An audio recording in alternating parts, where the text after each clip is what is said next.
परम पूज्य श्री स्वामी सत्यानंद जी महाराज, हमारे पथ प्रदर्शक, हमारे गुरुदेव,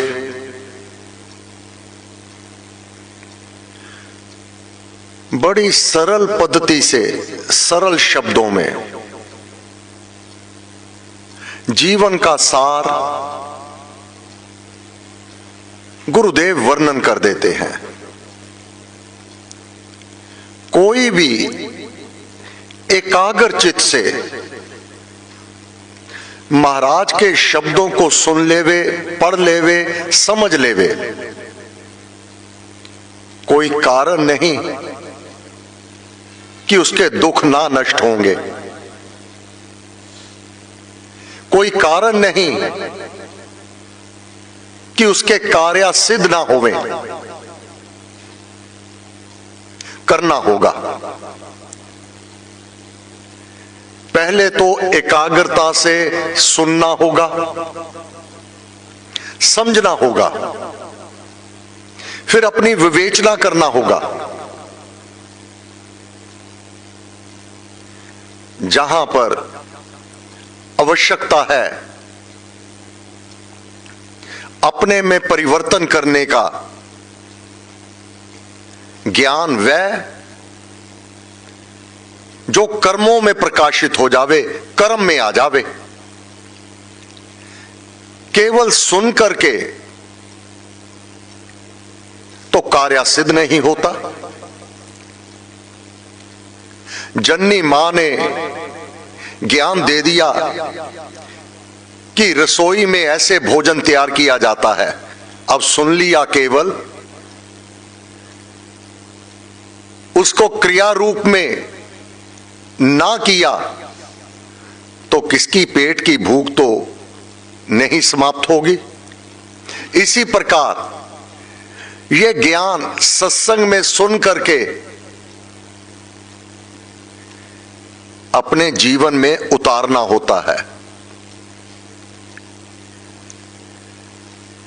उसका मनन चिंतन करना होता है, उसके अनुसार अपने जीवन को चलाना होता है, उसके अनुसार जाप पाठ साधन करने होते हैं। श्रीमद् भगवद गीता सुनने से अधिक अच्छा है अपने कार्य रूप में कर लेना उसे। ज्ञान से अधिक अच्छा है क्रियात्मक रूप, परंतु क्रियात्मक रूप, क्रिया, जब तक ज्ञान नहीं होगा तो मानव कर्म करेगा कैसे? किस ढंग से करना है, विधि अनुसार वह ज्ञान तो होना चाहिए। केवल ज्ञान प्राप्त कर लेने से पर्याप्त नहीं, उसको कर्मों में लेके आना होगा। क्या? उस परमात्मा की स्तुति। भक्ति प्रकाश 11 पृष्ठ।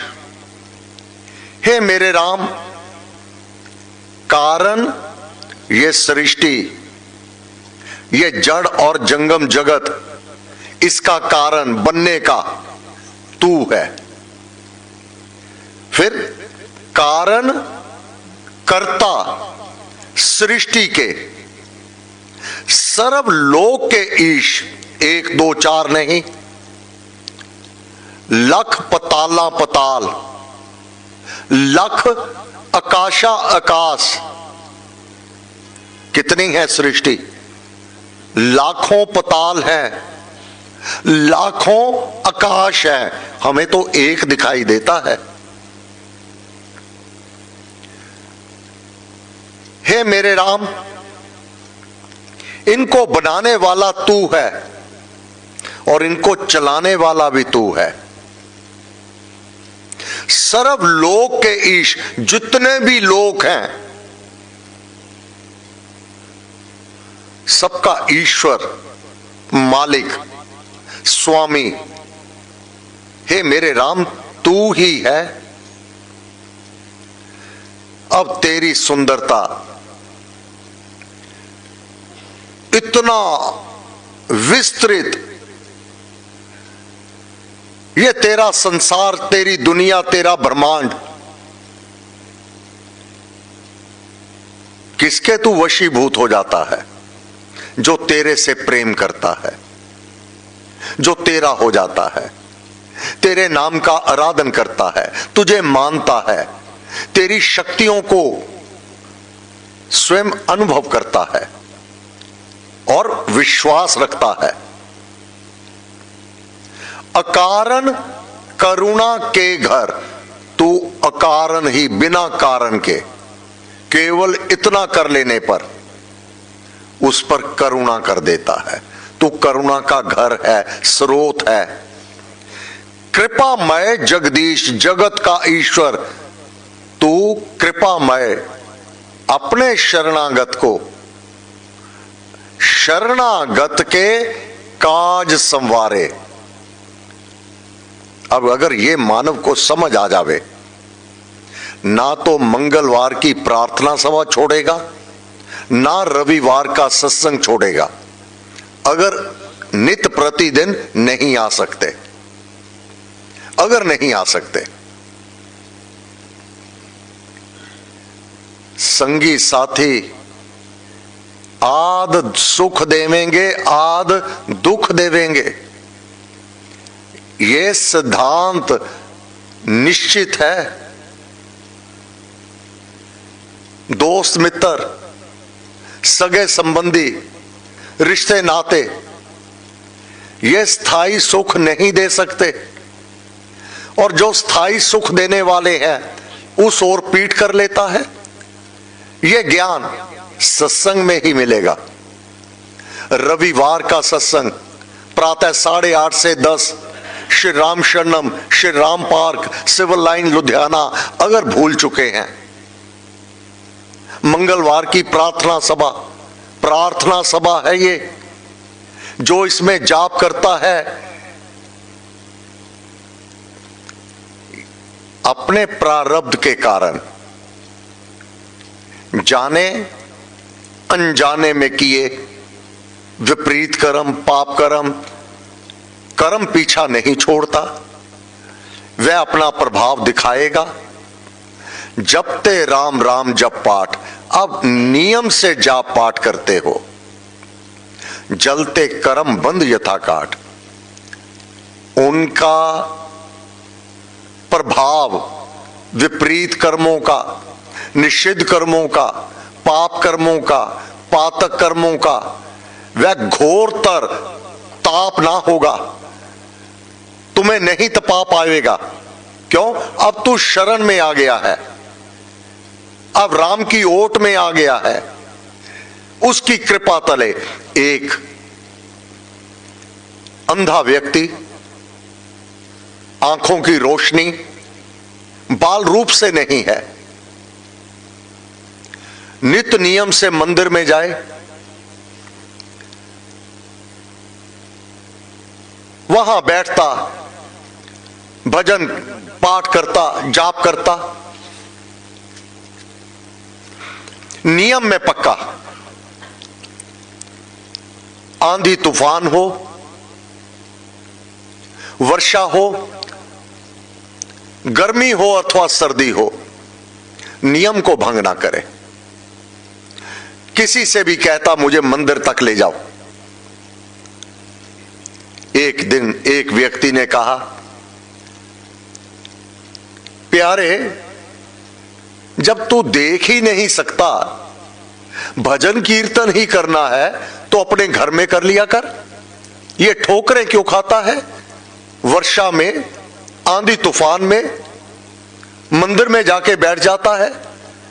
जब तू भगवान को, उसके दर्शन कर ही नहीं सकता, देख ही नहीं सकता, तो फिर भजन है चाहे घर में कर लिया, चाहे वहां जाके कर लिया। उस अंधे व्यक्ति ने उस भले मानस से कहा, मेरी आंखें नहीं है, मैं भगवान को नहीं देख सकता, परंतु भगवान तो मुझे देखते हैं ना।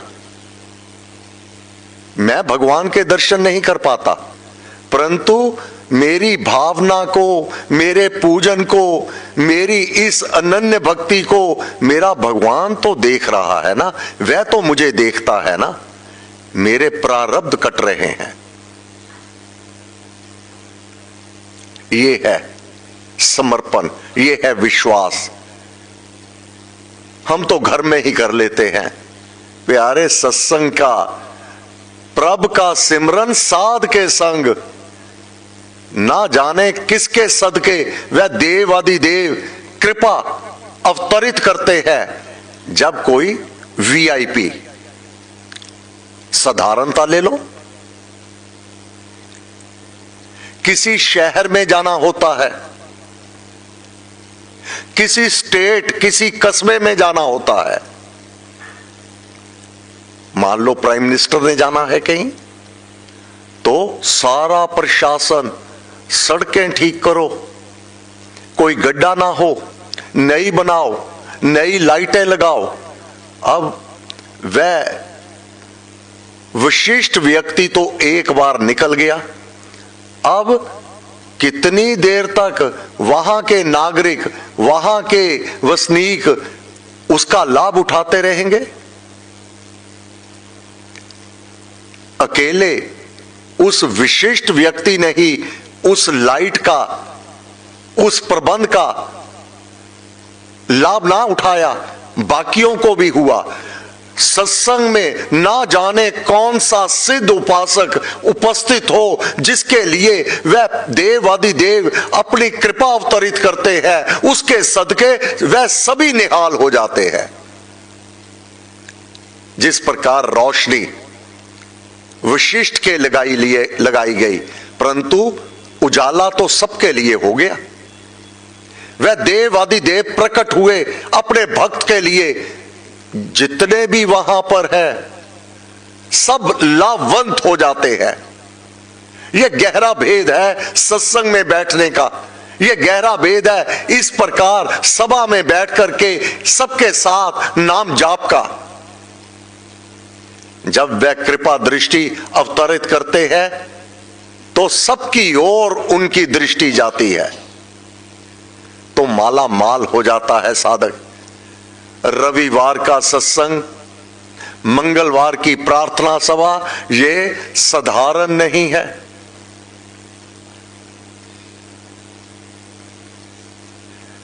जब हनुमान जी से पूछा, जीवन में संकट कब आते हैं,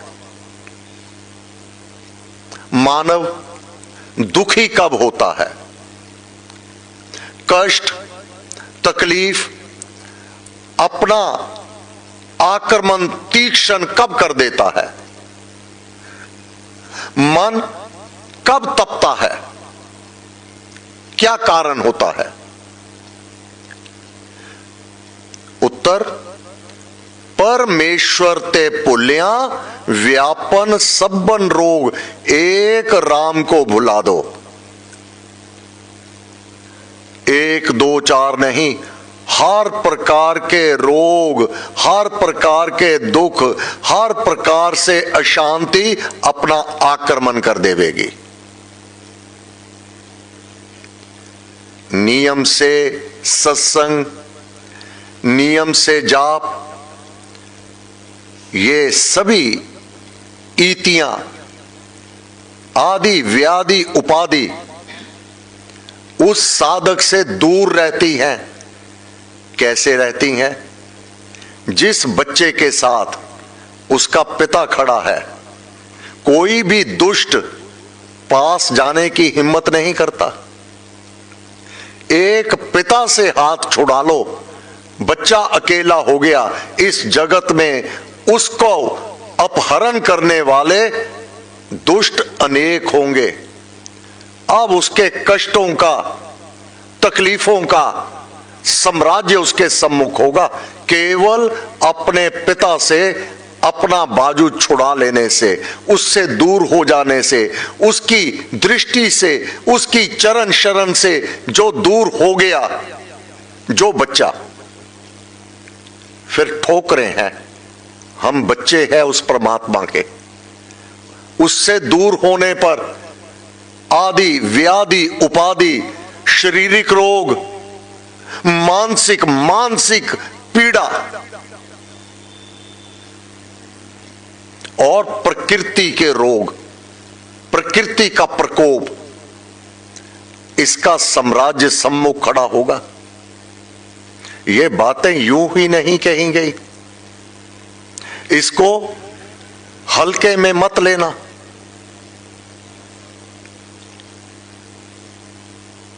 परमेश्वर ते पुल्या, रविवार का सत्संग, मंगलवार की प्रार्थना सभा जब तक आते रहे तो बाधा विघ्न विनाशो, बाधा विघ्न पास नहीं आई। नाम जाप करते रहे,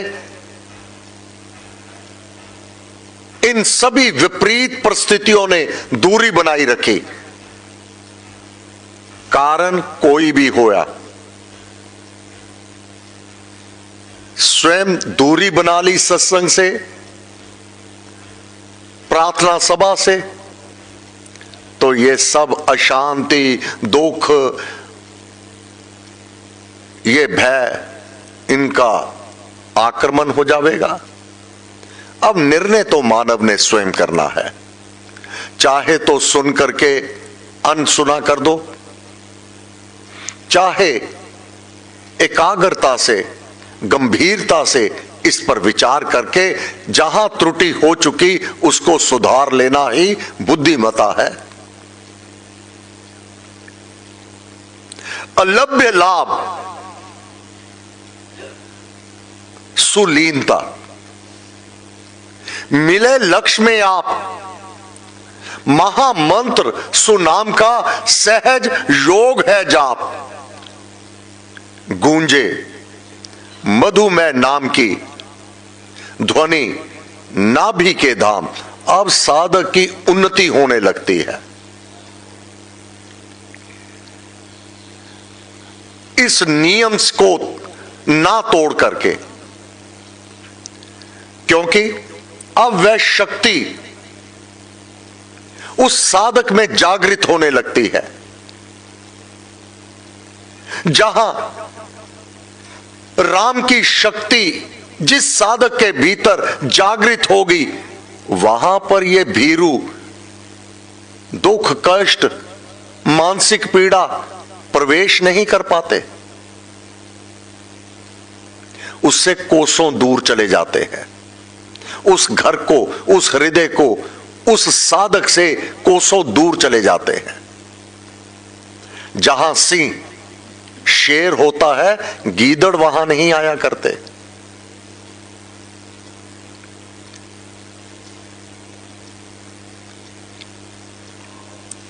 हे मेरे राम,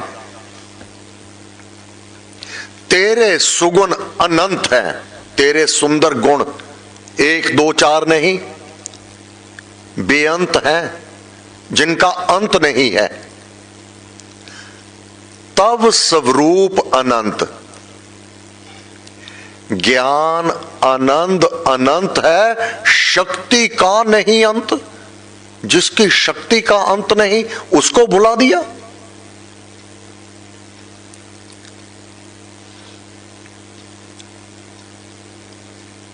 उस ओर पीठ कर लिया, उसके लिए समय नहीं, तो दुख कष्ट नहीं होंगे तो क्या होगा। परम पूज्य श्री स्वामी जी महाराज,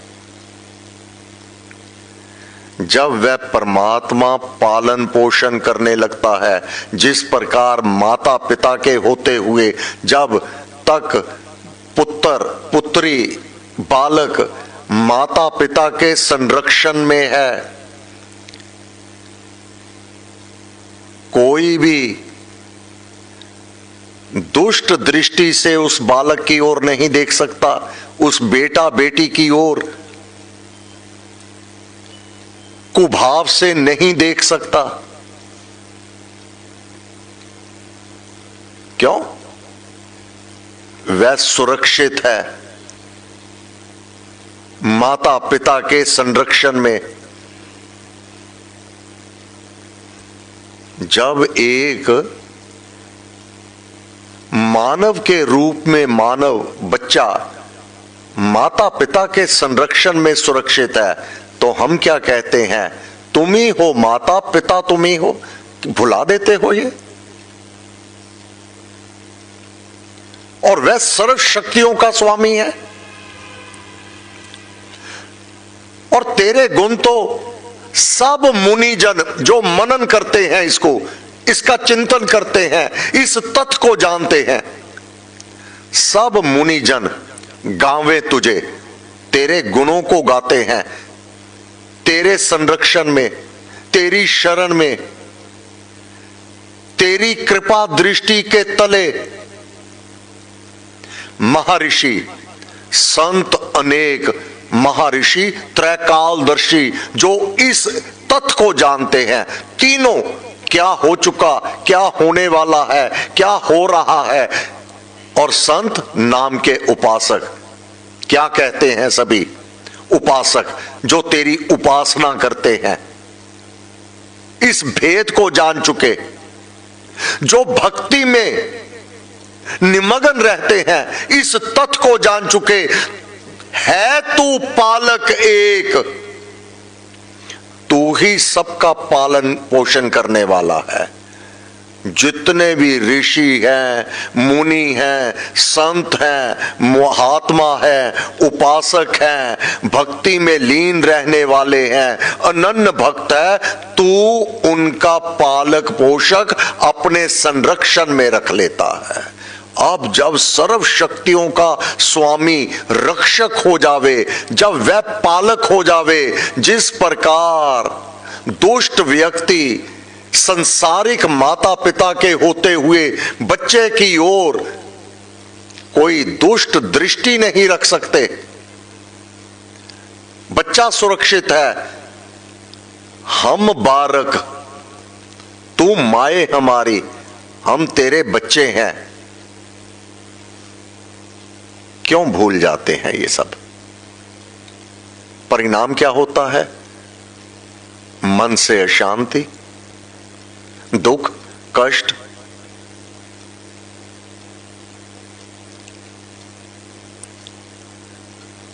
नियम से उसकी शरण में तुम्हारे कारक सब अनुकूल, तेरे प्रत्येक कार्य, प्रत्येक परिवार का सदस्य तेरे अनुकूलित हो जावेगा। वह शक्तिशाली जब तेरा सहायक हो गया, टोटा घाटा हो नहीं, संपत्ति मिले अनेक। जो इस तथ्य को जान गया वह सुखी,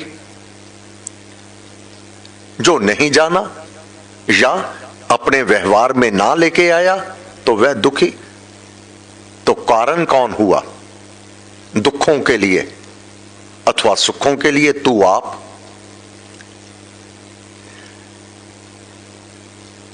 महाराज तो मार्ग बता सकते हैं, गुरु मार्ग दिखलाए, चलना तो स्वयं होता है।